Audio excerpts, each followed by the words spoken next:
Have you ever discovered a detail in a theme park and thought, there's gotta be a story behind that?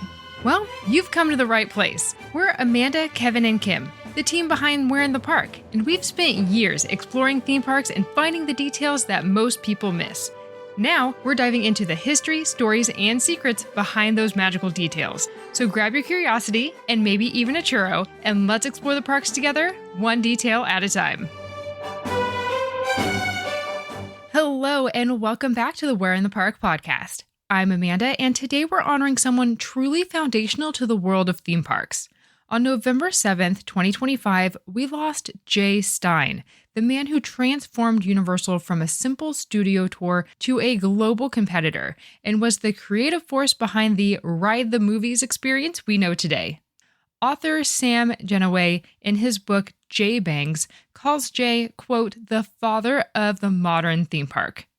Walt Disney may have invented the idea, but Jay Stein reinvented it, transforming Universal's parks into the cinematic, thrill-packed experiences we know today. Today, we are exploring his life, his impact, and why the modern theme park wouldn't exist without him. To see photos of what we will be discussing today, be sure to check out the blog that accompanies this episode at whereinthepark.com/podcast. Jay Stein was born June 17th, 1937. At age 21, he joined the National Guard, where he met Dennis Shryak, who had a great job back home as the head of the mailroom department at Revue Studios in Hollywood.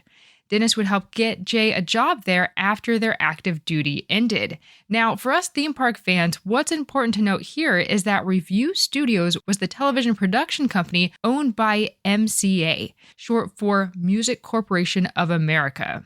MCA would later acquire American Decca in 1962, which had been the parent company of Universal Pictures after acquiring them in 1952. MCA would continue to operate as MCA Universal until 1996, when it then was renamed to Universal Studios after being purchased by Seagram's, the soda company. But anyway, back to Jay. His work ethic quickly stood out. He took every job possible, deliveries, errands, last-minute runs, and he earned the trust of executives, directors, and actors. Jay rose to assistant studio manager and worked closely with the team coordinating daily production operations. That role put him in constant communication with every department, including the one that would define his career, the Universal Studio Tour. The studio tour began as an experiment in 1964, and though it made money, it frustrated filmmakers as it interrupted production. By 1965, MCA's leadership removed the original manager and put 26-year-old Jay Stein in charge as the president of the Universal Studio Tour. But he wasn't just managing the trams. He was responsible for the entire operation, balancing guest excitement with studio quotas. And Jay being Jay, he didn't just maintain it, he transformed it. He launched new advertising campaigns, and he read guest complaint letters, and he asked those key questions like, how can we bring the movies to life even when nothing is filming? Working with his planning and production team, Jay introduced effects that made the tour feel dangerous and cinematic, such as the flash flood, the collapsing bridge, the doomed glacier expedition, and the parting of the Red Sea, just to name a few. All of these moments offered guests what he called a Jay Bang, the moment where guests feel something like scared or excited or thrilled, or experience something unexpected like getting sprayed with water or feeling the heat from a fire effect. Every attraction that crossed his desk had the number of Jay Bangs on the cover page, and that was a huge deciding factor as to which projects were greenlit. With the additions of these thrilling attractions, attendance for the tram surged. Guests were excited to learn how movies were made, and Universal realized that they had something bigger than a studio tour. They had an entertainment product. Jay was soon promoted to be MCA's vice president, one of the youngest in company history. Jay continued expanding Universal's footprint. He created the concept that eventually led to the Universal Amphitheater. He developed ideas for Rockplex, and even though that project did not get greenlit, his ideas would become the DNA that later became City Walk. He also helped buy Minibus, the company that provided the first versions of the studio trams. He rebranded Minibus into Landmark Services, more popularly known as Tourmobile, which became the largest sightseeing company in the U.S., scoring a deal with the National Park Service to provide tram tours around Washington, D.C. for over 40 years. MCA collected 93% of the ticket sales of those tours from 1969 until Tom Mack purchased the division in 1981. Outside the parks, he negotiated, on a handshake, the purchase of Yosemite's concessions business, turning it into the National Park System's most profitable operation. This would also become a subsidiary company of MCA. Every one of these moves reflected Jay's instinct. He had really big ideas, and he knew how to execute them with the right teams. By the mid-1980s, Jay saw the next frontier, Florida. Disney had Walt Disney World, and Jay believed Universal could offer something different. Not a tour, but a theme park where guests lived inside the movies. To convince MCA to greenlight the project, he knew he needed one thing: Steven Spielberg. Jay and Spielberg had a mutual respect when they brought Jaws to the studio tour in 1976. Jay asked Spielberg to join the project as a creative consultant, and Spielberg's support was the credibility that MCA needed. Spielberg sketched scenes, edited scripts, and pushed for authenticity, and Jay translated those ideas into attractions. And then came the twist.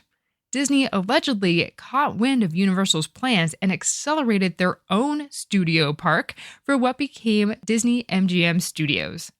Jay was furious about the leak and was ready to sue, but Spielberg urged him to focus on creativity, not courtrooms. Jay redirected that fire into building something bigger, better, and far more immersive, and many would agree that he did just that. On June 7, 1990, Universal Studios Florida opened to the public, the first park ever built around the idea of "ride the movies," a phrase coined by Spielberg himself. Attractions put guests in the middle of cinematic chaos with attractions like Kongfrontation, Earthquake the Big One, E.T. Adventure, Jaws, and within a year, Back to the Future: The Ride. Jay personally selected the park's leadership and even replaced the president weeks before opening to ensure the park would meet his standards. Opening day had its challenges, but the first full year proved Jay's vision right. The park had 6 million guests, beating Disney MGM Studios, and 80% of those surveyed visitors preferred Universal's studio park over Disney's. Universal had set new standards for cinematic storytelling in theme parks from that point forward. Jay respected Disney, but he wasn't trying to be Disney. He wanted to surpass them by doing what Disney didn't: delivering physical experiences. While Disney aimed for wonder, charm, and family-friendly experiences, Jay aimed for intensity and geared to a more adult audience. The result was an industry shift. Universal embraced fire, water, explosions, motion simulators, and high-impact show scenes. Disney responded with its own cinematic, thrill-oriented attractions, and it has been said that Imagineers touring Universal would later tell colleagues, "We can do that too."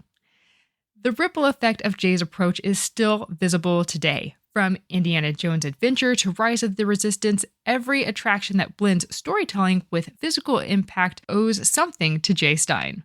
In 1989, Jay renamed the planning and development team to Universal Creative. Mark Woodbury, who later led Universal Creative, often called Jay his greatest teacher.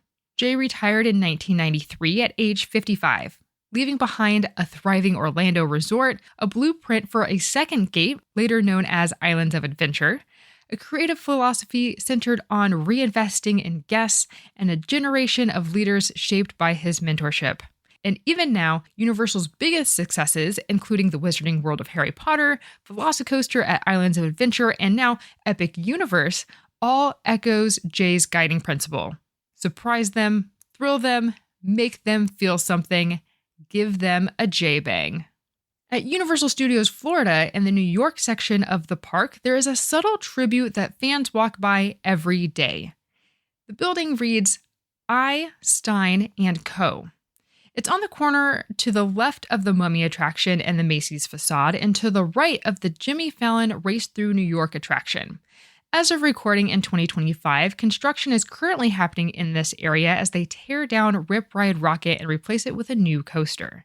The Stein & Co. building is often used as a facade for the Tribute store, and themed buildings can sometimes cover the entrance. And even though it says Stein & Co. and not J. Stein, I would like to believe that this honors J. Stein himself, or at the very least, Dr. Jules Stein, the founder of MCA. No relation.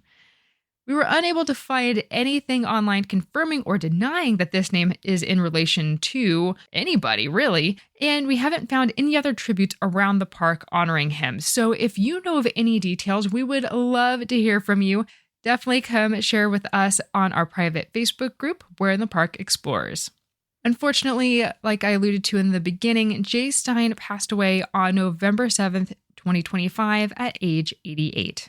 He was demanding, relentless, and brilliant, and he changed theme parks forever. Sam Genoway ends his book, J. Bangs, with this line: "That's the universal difference. That is J. Stein." So the next time you're in a Universal park and an attraction makes your heart jump, your stomach flip, or your jaw drop, take a moment to thank J. Stein. He's the reason the movies don't just stay on the screen, we ride them. That concludes this episode of the Where in the Park podcast. We hope that you discovered something new about J. Stein, or maybe you're just hearing his name for the first time. And now you have a deeper appreciation for his work and Universal Studios as a whole. We'd love to hear your thoughts about this episode, or maybe your favorite moments of the tram tour, past or present. Come connect with us over on our private Facebook group, Where in the Park Explorers. Until next time, we'll see you somewhere in the park. Bye for now. Thanks for exploring with us today. If you have enjoyed this episode, please take a moment to leave us a 5-star rating and review, and be sure to subscribe to the podcast so you never miss an episode. And don't forget to check out the accompanying photos at whereinthepark.com/podcast. Do you have a park detail that you'd like to learn more about? Please share it with us on our private Facebook group, Where in the Park Explorers. Until next time, we'll see you somewhere in the park.